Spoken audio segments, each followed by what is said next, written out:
The bottle of champagne slipped from John Harlow's fingers, shattering across the marble floor of her Beverly Hills mansion.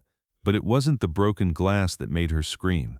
It was the man standing in her doorway at 2:47 a.m., perfectly dressed in a midnight blue tuxedo, holding a single white rose and wearing that infamous smile that had charmed half of Hollywood and terrified the other half. Johnny Roselli had come to collect a debt that had nothing to do with money.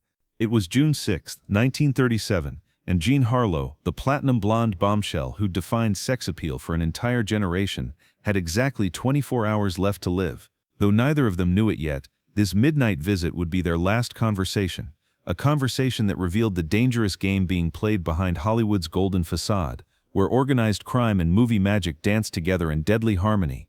Johnny stepped carefully around the champagne glass, his Italian leather shoes making no sound on the marble. His movements were those of a man who belonged in places like this: mansions, penthouses, boardrooms where million-dollar deals were made with handshakes. But the bulge beneath his left arm and the way his eyes continuously scanned the room's exits told a different story about the kind of deals Johnny Roselli really specialized in. "Hello, sweetheart," he said, his voice carrying that same warm tone he used whether he was ordering dinner or ordering someone's execution. "We need to talk about Harry Cohn's little problem, and more importantly, we need to talk about yours." Jean's hand trembled as she reached for her cigarette case. She knew Johnny well enough to understand that when he showed up unannounced after midnight, someone's life was about to change forever. She just hadn't expected it to be her own. To understand how Johnny Roselli became Hollywood's most dangerous romantic, you have to understand that in 1933, when he first walked onto a movie set, he wasn't there to make films. He was there to own the people who made them. Al Capone's organization had sent Johnny west with a simple mission: turn Hollywood into Chicago's newest territory. But Johnny, with his movie star looks and Renaissance education, saw an opportunity that his bosses back in the Windy City couldn't comprehend. Why settle for extortion when you could have seduction? Johnny's first major Hollywood target wasn't a studio executive or union leader.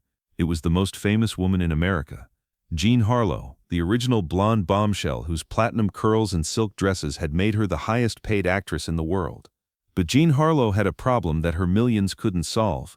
Her career was built on a carefully constructed image of innocence and glamour, but behind the cameras her life was unraveling in ways that could destroy not just her career, but the entire studio system. The introduction came through Harry Cohn, Columbia Pictures' tyrannical mogul who'd become Johnny's closest friend in Hollywood. Cohn had a talent for collecting secrets, and in 1933, he'd discovered Jean's most dangerous one. She was being blackmailed by a photographer who'd captured compromising images during her wild days before stardom. The photographer wanted $50,000, enough money to ruin Jean financially and Columbia's investment in her upcoming picture. "I need someone who can handle delicate situations," Cohn had told Johnny over dinner at the Brown Derby. "Someone who understands that sometimes problems need to disappear permanently, but quietly." Johnny had smiled that legendary smile and asked for one thing in return: a personal introduction to Miss Harlow. What happened next would blur the lines between protection and possession in ways that neither the mob nor Hollywood had ever seen before. Their first meeting took place on Stage 7 at Columbia, where Jean was filming Bombshell. Johnny arrived dressed like a European nobleman: pearl gray suit, platinum watch chain, diamond cufflinks that caught the studio lights like stars. Jean, taking a break between takes, noticed him immediately. In a town full of handsome men pretending to be tough, Johnny was something different, a tough man who'd learned to be devastatingly charming. "Miss Harlow," Johnny said, removing his fedora with theatrical precision, "I'm John Roselli. Mr. Cohn suggested I might be of service regarding your recent photographic difficulties." John studied his face, noting the way his dark eyes smiled even when his mouth stayed serious. She'd met enough dangerous men to recognize the type, but Johnny carried his danger like expensive cologne, subtle, intoxicating, and impossible to ignore. "What kind of service?" she asked, her voice carrying that famous breathy quality that made strong men weak and weak men stupid. Johnny's smile widened. "The permanent kind. The photographer in question will be taking an extended vacation, somewhere warm, somewhere far away, somewhere he'll never want to leave." John understood immediately. In Hollywood, euphemisms were an art form, and Johnny Roselli spoke the language fluently. But what started as a business arrangement quickly became something more dangerous for both of them. Jean was accustomed to men who wanted to own her image, her body, her career. Johnny was the first man she'd met who seemed genuinely interested in protecting the person behind the platinum hair and silk gowns. And Johnny, who'd spent his adult life treating women as either assets or liabilities, found himself fascinated by Jean's combination of vulnerability and steel-wrapped ambition. Within 2 weeks, Johnny had solved Jean's blackmail problem in his characteristic style. The photographer simply vanished one night, along with all copies of the compromising photographs. No violence, no drama, just the kind of efficient problem-solving that had made Johnny invaluable to Al Capone's organization. But instead of collecting his payment and moving on to the next job, Johnny found reasons to stay close to Jean Harlow. He became her unofficial protector, the well-dressed shadow who appeared whenever she faced problems that money and lawyers couldn't handle. Overly aggressive suitors found themselves receiving polite but firm warnings delivered by Johnny himself. Predatory executives discovered that their inappropriate advances toward Miss Harlow had somehow reached the attention of very unforgiving people. Gossip columnists learned that certain stories about Jean's private life were too dangerous to publish. The relationship that developed between them was unlike anything Hollywood had seen before. Johnny treated Jean with a respect that was rare in a town where actresses were often seen as expensive toys. He never asked her to change her career plans for him, never demanded exclusive access to her time, never tried to control her image or her choices. Instead, he became the one person in her life who asked for nothing except her company. For Johnny represented something she'd never had: genuine protection without manipulation. He attended her premieres as her escort, but never tried to steal her spotlight. He visited her on set, but never interfered with her work. He learned her genuine interests. She loved to read philosophy, and had a secret ambition to direct films, and encouraged both without trying to profit from either. Their romance unfolded in the spaces between John's public appearances. Private dinners at Johnny's Beverly Hills house, where he'd cook elaborate Italian meals, and they'd discuss everything from Mussolini's rise to the future of talking pictures. Weekend trips to Johnny's cabin in Lake Arrowhead, where John could drop her platinum goddess persona, and Johnny could temporarily forget about the violent business that funded his elegant lifestyle. But their relationship existed in a world where both of them carried secrets that could prove fatal if exposed. Jean's career depended on maintaining an image of untouchable glamour.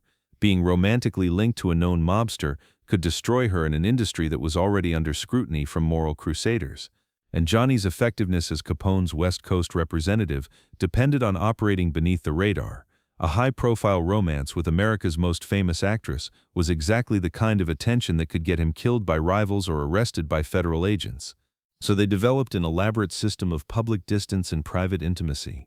At parties they'd arrive separately and barely acknowledge each other, but John would wear a specific diamond bracelet that Johnny had given her a secret signal that they'd meet later. During studio events, Johnny would position himself where he could watch for threats to John's safety, but he'd never approach her directly. Their relationship became a masterpiece of hidden communication, conducted through glances, jewelry, and carefully planned coincidences. The system worked perfectly until the spring of 1937, when two things happened that would ultimately destroy them both. First, Jean's health began failing in ways that Hollywood's best doctors couldn't explain or treat. Second, Johnny's bosses in Chicago decided that his relationship with Jean Harlow had made him a liability rather than an asset. Sam Giancana, who'd inherited much of Capone's operation after Al's imprisonment, summoned Johnny to a meeting at the Ambassador Hotel. "You're getting too visible," Giancana said, his voice carrying the kind of quiet menace that made other mobsters nervous. "This broad is making you soft, making you careless, making you forget who you work for." Johnny's response was characteristic. He smiled politely and assured Giancana that his personal relationships would never interfere with his professional obligations. But privately, Johnny began making plans that would have shocked both his criminal associates and his Hollywood friends. He was preparing to leave the mob. He'd saved enough money to go legitimate, had enough connections to build a legal empire, had enough insider knowledge to blackmail his way to freedom if necessary. He was going to marry Jean Harlow and disappear into the kind of respectable life that his childhood in the Boston slums had never made possible. Jane, meanwhile, was fighting a battle that would prove far more dangerous than any mobster. Her own body was betraying her. The kidney disease that would eventually kill her was already weakening her, but she was hiding the symptoms with the same skill she used to hide her relationship with Johnny. She continued working, continued appearing at public events, continued maintaining the platinum blonde perfection that her career demanded. On the night of June 6, 1937, the night that would be their last together, Johnny came to Jean's mansion to finalize their plans to escape. He'd arranged for new identities, had money transferred to Swiss accounts, had even purchased a villa in the Italian countryside where they could start fresh. All Jean had to do was walk away from Hollywood at the height of her fame. But as Johnny stood in her marble foyer explaining the details of their escape plan, Jean realized she was too sick to run. The kidney disease had progressed further than she'd admitted to anyone, including herself. She was dying and she knew it, and she loved Johnny too much to let him sacrifice his life trying to save hers. "I can't go with you," she said, her voice steady despite the tears running down her face. "Not because I don't want to, but because I won't live long enough to make it worth your while." Johnny's mask of control slipped for the first time in their relationship. The man who'd faced down Chicago's deadliest killers without flinching began pleading with a dying woman to let him protect her. But Jean Harlow had learned strength from surviving in Hollywood, and she used that strength to push away the only man who'd ever truly protected her. "Go," she said. "Build your legitimate empire. Find someone who can give you the life you deserve. And remember me as the woman who loved you enough to set you free." Johnny left that night, but he didn't disappear into a legitimate life. Instead, he threw himself deeper into the criminal world, taking increasingly dangerous assignments for the Capone organization. Jean Harlow died 21 days later, on June 7, 1937, officially from kidney disease, though some who knew about her final night with Johnny suspected she died from something more complex, a broken heart that her weakened body couldn't survive. The story might have ended there, with Johnny mourning Jean and moving on to other relationships, other schemes, other adventures. But 15 years later, in 1952, Johnny would meet another blonde actress who reminded him of Jean in dangerous ways. Her name was Marilyn Monroe, and their relationship would prove that some men never learn to choose safety over passion, especially when the passion feels like a second chance at redemption. Johnny Roselli went on to become one of the most powerful figures in Las Vegas, a key player in CIA assassination plots, and ultimately a victim of the same violent world that had shaped him. But those who knew him well said he never got over Jean Harlow, never stopped wearing the diamond cufflinks she'd given him, never stopped believing that somewhere in an alternate universe they'd escaped to that Italian villa and grown old together. Hollywood's golden age was built on dreams that were too perfect to be real and love stories that were too dangerous to survive. Johnny Roselli and Jean Harlow had both and lost everything because of them. Their romance proved that even in a town built on make-believe, some stories are too true to have happy endings. The Gentleman Gangster and the Platinum Goddess, two people who found real love in a fake world and discovered that sometimes the most authentic thing you can do is let go before the dream destroys you both. That's the price of mixing organized crime with organized glamour. Somebody always pays with their heart, and somebody always pays with their life.